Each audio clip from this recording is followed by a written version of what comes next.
एक औरत पहाड़ों में शिकार करते समय एक अजीब सी खनिज पत्थर जैसी चीज पाती है, लेकिन जैसे ही वो उसे हाथ में लेती है, अगली ही पल उसे महसूस होता है कि वो पत्थर जैसे जिंदा हो, उसकी छुअन से किसी भी रूप में बदल सकता है और चाहे वो किसी भी वातावरण में हो।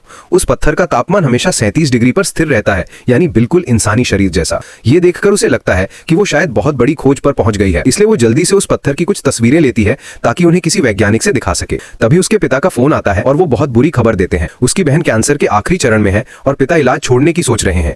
ये सुनकर महिला उन्हें कहती है कि वो पहुंचकर सब देखेगी और फैसला करेगी, लेकिन तभी उसके कमरे की लाइटें झपकने लगती हैं और फोन पर भी अजीब अजीब आवाजें आने लगती हैं। मगर वो जल्दबाजी में इन सब बातों पर ध्यान नहीं देती और हवाई अड्डे के लिए निकल पड़ती है ताकि वो पत्थर लेकर देश वापस जाकर अपनी बहन का इलाज कर सके। पर उड़ान शुरू होने के थोड़ी देर बाद ही उसे कुछ भयानक दिखता है। एक झुंड पक्षियों का हेलीकॉप्टर के ठीक सामने उड़ रहा था, जबकि उन पक्षियों का इतनी ऊंचाई तक पहुंचना नामुमकिन था। पायलट उन्हें बचाने की कोशिश करता है, लेकिन तभी पक्षी उन पर हमला कर देते हैं और इंजन को नुकसान पहुंचाते हैं, जिससे हेलीकॉप्टर नियंत्रण खो देता है। पायलट बस यही कर सकता है कि टक्कर से पहले दिशा संभाले रखे। महिला सीट बेल्ट कस लेती है और अगले ही पल हेलीकॉप्टर बर्फीले पहाड़ से टकराकर गिर जाता है। होश आने पर वो देखती है कि उसे बस हल्की फुल्की चोट आई है, लेकिन पायलट घातक रूप से घायल पड़ा है। वो बाहर जाकर मदद के लिए पुकारती है, पर इस सुनसान जगह में उसकी आवाज सुनने वाला कोई नहीं। अगले दिन जब वो उठती है तो पायलट दर्द और ठंड सहते सहते मर चुका होता है।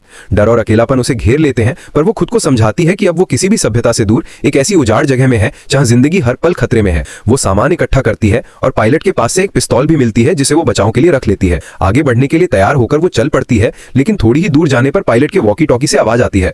वो वापस भागकर उसे फ्रिज की बिजली से जोड़कर चालू करती है और व्याकुल होकर इंतजार करती है, क्योंकि उसकी बहन उसकी मदद का इंतजार कर रही है। तभी दूसरी ओर से कोई खुद को जॉन नाम का पायलट बताकर कहता है कि उसकी भी विमान दुर्घटना हुई है और यदि उसका रेडियो ठीक हो जाए तो वो मदद बुला सकता है। बहन को बचाने की बेचैनी में वो जॉन की बताई दिशा में चल पड़ती है, मगर उसे एहसास नहीं होता कि ये जगह सैकड़ों किलोमीटर की वीरान भूमि है और एक ही जगह दो विमान गिर जाना लगभग असंभव है। तो फिर जॉन इंसान है या कुछ और? 2 दिन और 3 रातों तक कठिन पैदल यात्रा के बाद वो एक चट्टान पर पहुंचती है। दूर झील के किनारे गिरे हुए विमान को देखती है, पर वो फिर भी सावधानी बरतते हुए जमीन पर निशान छोड़ती है। तभी वॉकी टॉकी में जॉन अचानक चेतावनी देता है कि ये 2 देशों की सीमा है, पास में सैनिकों की टुकड़ी गश्त करती रहती है और पकड़े जाने पर जेल में डाल सकते हैं। ये सुनकर वो घबरा जाती है और गिर पड़ती है। उसके पैर में चोट लग जाती है। वो खुद को बांधकर आगे बढ़ती है, तभी उसे खतीदार लिए सफेद कपड़ों में एक आदमी दिखाई देता है। डरकर वो छिप जाती है और अपनी पिस्तौल निकालती है, पर उसका मैगजीन गिर पड़ता है, जिससे वो आदमी अंदर घुस आता है और वो उसे गोली मार देती है। वो आदमी बार बार इवान नाम चिल्लाता रहता है। उसके बैग में उसे वही अजीब पत्थर मिलता है। तभी वॉकी टॉकी में जॉन की आवाज फिर आती है, जिससे उसे समझ आता है कि जॉन और इवान दोनों एक ही अस्तित्व हैं और वही लोग इन पत्थरों को हासिल करना चाहते हैं। लेकिन उन्हें कैसे पता कि उसके पास भी पत्थर है? सोचने का समय नहीं होता, क्योंकि सैनिक बताता है कि झील पार एक ट्रेनिंग बेस है। वो उसे सहारा देकर वहां की ओर चलती है और रास्ते में वो पत्थर बहुत दूर फेंक देती है, पर ज्यादा दूर नहीं गए होते कि वो आदमी झील में गिर जाता है। वो उसे बचाने को जाती है, पर खुद भी झील में गिर जाती है।